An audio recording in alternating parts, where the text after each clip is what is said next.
আসসালামু আলাইকুম ভিউয়ার্স, স্বাগতম জানাচ্ছি হবিটেক বিডি চ্যানেলের নতুন একটি ভিডিওতে। আজকে ভিডিওতে আমরা দেখব কিভাবে একটি FPV রেসিং ড্রোন বিল্ড করতে হয়। আজকে ভিডিওটি শুরু থেকে শেষ পর্যন্ত দেখলে আপনারাও এই ধরনের একটি FPV রেসিং ড্রোন খুব সহজেই তৈরি করতে পারবেন। এই ড্রোনটি তৈরি করে নিয়ে আমি 3টি ভিডিও আপলোড করেছি। প্রথম ভিডিওতে আমরা এই ড্রোনটিকে অ্যাসেম্বল করব, দ্বিতীয় ভিডিওতে আমরা এর মধ্যে FPV ইনস্টল করব এবং তৃতীয় ভিডিওতে আমরা এটিকে প্রোগ্রাম করব। এই পর্যায়ে আমরা জেনে নিব রেডিওগিয়ার বিডি সম্পর্কে। রেডিওগিয়ার বিডি থেকে আপনারা যে কোনো ধরনের ইলেকট্রনিক্স, রোবোটিক্স, ড্রোন এবং 3D প্রিন্টিং রিলেটেড প্রোডাক্ট পেয়ে যাবেন সুলভ মূল্যে। রেডিওগিয়ার বিডি সারা বাংলাদেশ জুড়ে ক্যাশ অন ডেলিভারি দিয়ে থাকে। বিস্তারিত ডিসক্রিপশন বক্সে দেওয়া রয়েছে। চলুন প্রথমে আমরা দেখে নিই এই ড্রোনটি বিল্ড করার জন্য আমাদের কি কি ইলেকট্রনিক্স লাগবে। প্রথমে আমাদের এই ধরনের ব্রাশলেস মোটর লাগবে। আমি এখানে 2450 কেবির ব্রাশলেস মোটর ব্যবহার করছি। তো মার্কেটে বিভিন্ন প্রাইস এবং বিভিন্ন কোয়ালিটির ব্রাশলেস মোটর অ্যাভেলেবেল রয়েছে। আপনারা আপনাদের বাজেট অনুযায়ী ব্রাশলেস মোটর চুজ করতে পারবেন।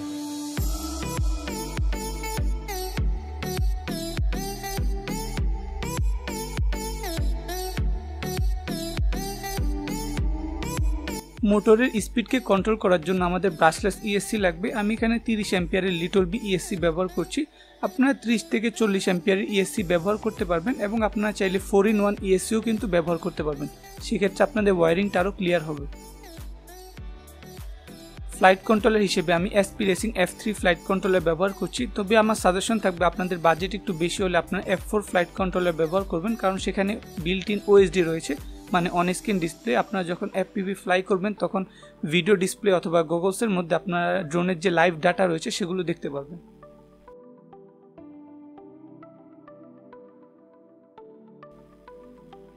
সবগুলো ESC-কে একসাথে পাওয়ার দেওয়ার জন্য এবং আমাদের ফ্লাইট কন্ট্রোলারটিকে পাওয়ার দেওয়ার জন্য এই ধরনের একটি PDB অথবা পাওয়ার ডিস্ট্রিবিউশন বোর্ড লাগবে এবং সবশেষ একটি ফ্রেম লাগবে। আমি এখানে Johnny FPV clone 5 inch freestyle frame ব্যবহার করছি।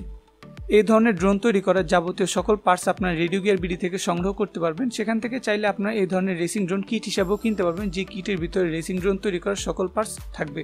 আমি ভিডিওর নিচে ডিসক্রিপশনে কিটের লিঙ্ক দিয়ে দিব। প্রথমে আমি 4টি প্লাস্টিক স্ট্যান্ড অফের সাহায্যে আমার PDB-টিকে ফ্রেমের মধ্যে লাগিয়ে নিব।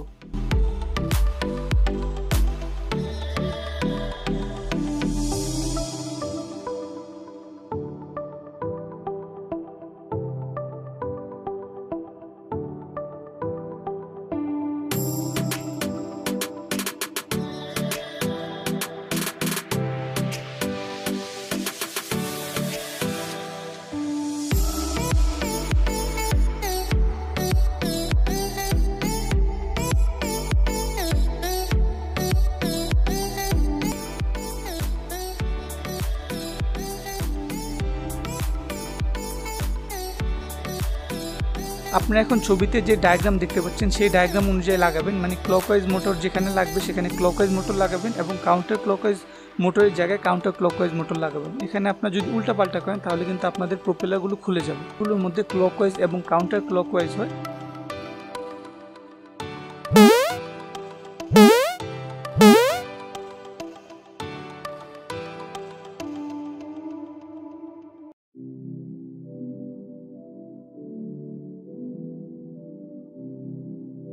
এবার মোটরের 3টি টার্মিনালকে আমরা ESC-র 3টি আউটপুট টার্মিনালের সঙ্গে সোল্ডার করে লাগিয়ে নিব। এখানে এই 3টি টার্মিনালকে এক্সচেঞ্জ করে লাগালে মোটরের যে ডিরেকশন রয়েছে সেটি চেঞ্জ হয়ে যাবে।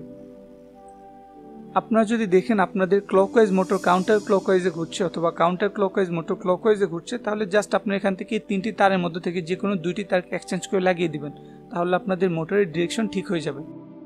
এবার ESC নেগেটিভ এবং পজিটিভ টার্মিনালকে আমরা আমাদের PDB-র আউটপুট প্লাস এবং মাইনাস যে টার্মিনাল রয়েছে সেগুলোর সঙ্গে লাগিয়ে নিব।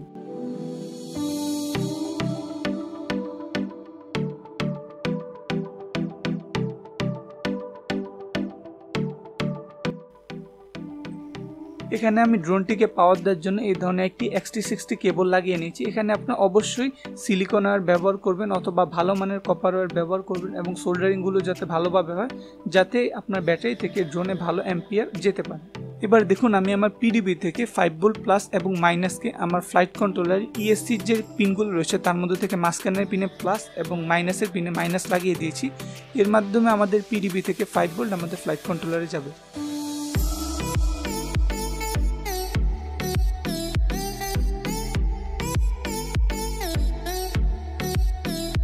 এবার আমরা ড্রোনের মধ্যে ফ্লাইট কন্ট্রোলার মাউন্ট করব। ফ্লাইট কন্ট্রোলারের মধ্যে একটি অ্যারো রয়েছে, এই অ্যারোটি আপনার ড্রোনের ফরওয়ার্ড সাইডে থাকবে। এবার দেখুন আমি 4টি ESCর যে সিগন্যালার রয়েছে সেগুলোকে আমাদের যে ফ্লাইট কন্ট্রোলার রয়েছে এটি 1 2 3 4 4টি চ্যানেলের সঙ্গে কানেক্ট করে নিয়েছি। এখানে আপনি একটি ডায়াগ্রাম দেখতে পাচ্ছেন, এই ডায়াগ্রাম অনুযায়ী আপনারা কানেকশন করতে পারবেন। এবার এই কানেক্টরটির সাহায্যে আমাদের রিসিভারকে ফ্লাইট কন্ট্রোলারের সঙ্গে কানেক্ট করব। এই কানেক্টরটি আপনার ফ্লাইট কন্ট্রোলার সঙ্গেই পাবেন এবং এই কানেক্টরের এই 3টি তার বাদে বাকি তারগুলোকে আমি কেটে নিয়েছি।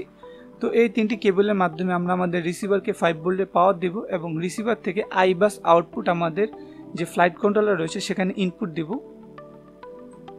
এখানে দেখুন ফ্লাইট কন্ট্রোলার অ্যারো থেকে বাম দিকে যে টার্মিনাল রয়েছে সেখানে আমাদের এই যে কেবল রয়েছে এটিকে লাগাতে হবে।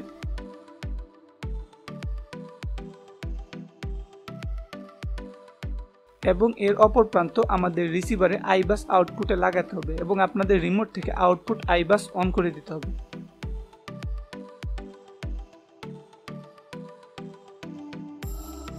তো আমাদের রেসিং ড্রোনটি এখন অ্যাসেম্বল করা শেষ। এবার জাস্ট এটিকে আমরা বিটা ফ্লাইট অথবা ক্লিন ফ্লাইটের মাধ্যমে সেটআপ করলে আমাদের ড্রোনটি ফ্লাই করার জন্য প্রস্তুত হয়ে যাবে।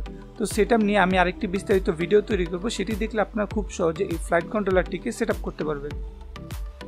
আশা করি আজকে ভিডিওটি আপনাদের ভালো লেগেছে। ভিডিওটি ভালো লাগলে ভিডিওটিতে একটি লাইক দিয়ে দিবেন। আমাদের চ্যানেলে এই ধরনের ইলেকট্রনিক্স, রোবোটিক্স এবং ড্রোন রিলেটেড ভিডিও নিয়মিত আপলোড করা হয়, সেগুলো দেখতে চাইলে আমাদের এই চ্যানেলটিকে সাবস্ক্রাইব করে রাখবেন।